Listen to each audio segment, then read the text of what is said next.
গণভোট অস্বীকার করলে জাতীয় সংসদের নির্বাচনের কি হবে? গণভোট যে অনুচ্ছেদে আছে, একই অনুচ্ছেদে একই দিনে জাতীয় সংসদ নির্বাচন অনুষ্ঠিত হবে, এই কথাও বলা আছে। তো গণভোট অস্বীকার করলে জাতীয় সংসদের নির্বাচনের কি হবে? আসলে কি এই জিনিসটা ওনারা চিন্তা করছেন না, নাকি আসলে অতি চিন্তা করতে গিয়ে আমার কাছে মাঝে মাঝে মনে হয় এটা কি কম বোঝার ফল নাকি অতি বোঝার ফল? এই দুইটার মাঝখানে উত্তরটা এরকম আসে যে মনে হয় এটা সম্মিলিত কোনো বুঝ জ্ঞানের ফল না। যদি সম্মিলিত কোনো বুঝ জ্ঞান হইতো, কনসালটেশন হইতো, আলোচনা হইতো, থ্রেড বেড ডিসকাশন হইতো, তাহলে অন্তত এই ধরনের পদক্ষেপ নিতে পারার কথা নয়। তো এই জন্য আমাদের সকলের দায়িত্ব হবে এই জুলাই সনদ বাস্তবায়নের জন্য সাংবিধানিক যে সমস্ত বাধা নিষেধ আছে, এই বাধা নিষেধকে ওনারা যেভাবে ব্যাখ্যা করছেন এই ব্যাখ্যা থেকে বেরিয়ে আসতে হবে। এটা সঠিক ব্যাখ্যা না। আমরা তো এখানেই দেখতে পাচ্ছি অনেকেই ঐক্যমত্য কমিশনে ছিলেন। যেদিন গণভোটের সিদ্ধান্ত হয় সেদিন সকলে খুশি হয়ে একসাথে উঠেছে, কোলাকুলি করে একসাথে উঠেছে, এবং সেই দিনটা ছিল সবচাইতে আনন্দের দিন। আমার ধারণা সবাই একজন আরেকজনকে জড়িয়ে ধরেছে, বিএনপি এগ্রি করেছে গণভোট আমরা যাব। এখন বলছে গণভোট অসাংবিধানিক। হায় হায়। এবং ওইটা টেলিভিশনে রেকর্ড করা আছে, আপনারা কেউ যদি সুযোগ থাকে ওই টেলিভিশনের রেকর্ডটা একটু দয়া করে রিমাইন্ড করবেন, এবং কে এই প্রস্তাব দিয়েছে, কারাই প্রস্তাব সমর্থন করেছে ওখানে দেখতে পাবেন। দেখার পরে কোলাকুলি হলো, সবাই একজন আরেকজনকে জড়িয়ে ধরলেন, একমত হলো। প্রথম প্রশ্ন ছিল যে একটা সাংবিধানিক আদেশ জারি করা হবে।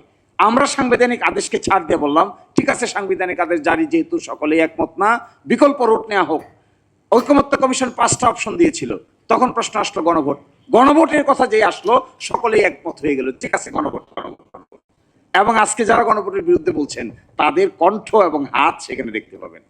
তা যদি হয় সেই গণভোটের আদেশ এখন আর বাস্তবায়ন করতে চান না, এর অর্থ হলো কোন না কোনো জায়গায় সম্ভবত এক ধরনের ঋণ তৈরি হয়েছে, যে ঋণটাকে আপনারা পরিশোধ করতে গিয়ে গণভোটকে অ্যাভয়েড করতে হচ্ছে। এটা খুবই ডেঞ্জারাস কথা।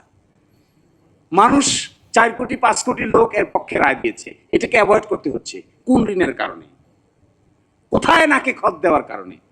কোন জায়গায় নাক পাশে আবদ্ধ হয়েছেন, যে নাক পাশে আবদ্ধ হওয়ার ফলে 4 কোটি 5 কোটি লোকের ভোটকে অ্যাভয়েড করতে হচ্ছে? আর না হলে জনগণের দল বলেন, আপসহীন নেত্রীর দল বলেন, শহীদ প্রেসিডেন্ট জিয়াউর রহমানের দল বলেন, বর্তমান তারেক রহমান সাহেবের দল বলেন, প্রাইম মিনিস্টার, কোনো এক জায়গায় মানুষের দলেই যদি বলেন, মানুষের ভোটের কথাই যদি বলেন, তাহলে 5 কোটি লোকের ভোটকে যদি অ্যাভয়েড করে বিশেষ কোনো জিনিস অ্যাচিভ করতে চান, তখন একজন রিজনেবল মানুষ এই প্রশ্ন উত্থাপন করবে যে 5 কোটি লোকের চাইতেও বেশি গুরুত্বপূর্ণ এজেন্ডা, আইডিয়া, চিন্তা কোন জায়গায় লুকায়িত আছে যা 5 কোটি লোকের চাইতেও বেশি গুরুত্বপূর্ণ? তা যদি লুকায়িত থাকে তাহলে তা পাবলিশ করে। তখন মানুষ অ্যানালাইসিস করে, তাহলে এটা কি ম্যানেজ ভোট, এটা কি রিগিং ভোট, এটা কি কোনো জায়গায় খত দেওয়ার ভোট, এটা কি 2-3 জন উপদেষ্টা ওই দল থেকে এই দলে আসার সিমটম কিনা, এই সমস্ত কথা তো মানুষ আলোচনা করবেই। আর তার যদি না করে আপনারা সরাসরি করতেন, ঠিক আছে একমত হয়েছে জুলাই চার্টার বাস্তবায়ন হবে, আমরা শপথ নিব, পার্লামেন্টে যাব, 180 দিনের মধ্যে সংস্কার পরিষদ হবে, এর ভিতরে সংস্কার শেষ, তারপরে নতুন পার্লামেন্ট যাত্রা শুরু করবে, বাস শেষ, তাহলে তার কেউই প্রশ্ন তুলতো না। কেউ তো এই প্রশ্ন তোলার ক্ষমতাই পাইতো না যে তাহলে আপনাদের নাকে খতটা কোন জায়গায় দিয়েছেন।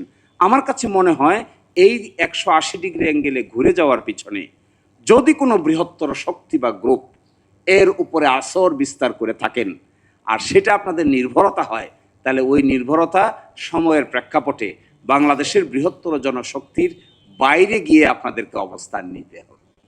That would be very difficult. গতকালকে বেশ কয়েকটা জায়গায় আমি দেখেছি নতুন প্রজন্ম, ইভেন মহিলারা, আলট্রা মডার্ন মহিলারা, তারা সিরিয়াসলি বলছেন যে আসলে কি কারণে, কোন পিছুটানের কারণে আমাদের দেওয়া হা ভোটকে নিগেট করে দিয়ে ভিন্ন একটা জিনিসকে চেপে ধরতে হচ্ছে, ওটা কি? আমি আপনাদেরকে অনুরোধ করব, আপনারা ইনভেস্টিগেটিভ জার্নালিজমের ক্ষমতা যাদের আছে, যাদের এই পরিমাণ দক্ষতা আছে, তারা এটা খুঁজবেন। যা হচ্ছে এটা কিন্তু আসল ঘটনা না, পিছনে কি কারণে এটা হচ্ছে এটাই আসল ঘটনা। এই কারণটা খুঁজবেন, কি কারণে হোম মিনিস্টার এত অ্যাক্টিভিটি দেখাচ্ছেন, কি কারণে ল মিনিস্টার এত চুপ আছেন? কি কারণে ল মিনিস্ট্রির ফাংশন আরেক মিনিস্ট্রিকে পালন করতে হচ্ছে? কি কারণে একজন ব্যক্তির 25 দিন 30 দিন আগে দেওয়া কমিটমেন্ট 30 দিন পরে 180 ডিগ্রি অ্যাঙ্গেলে পরিবর্তন হয়ে গেছে? পর্দার আড়ালের ওই শক্তিটাকে কিংবা ওই কারণটাকে যদি খুঁজে বের করা যায়, আমার ধারণা এটা বাংলাদেশের জন্য সবচেয়ে বড় উপকার হবে।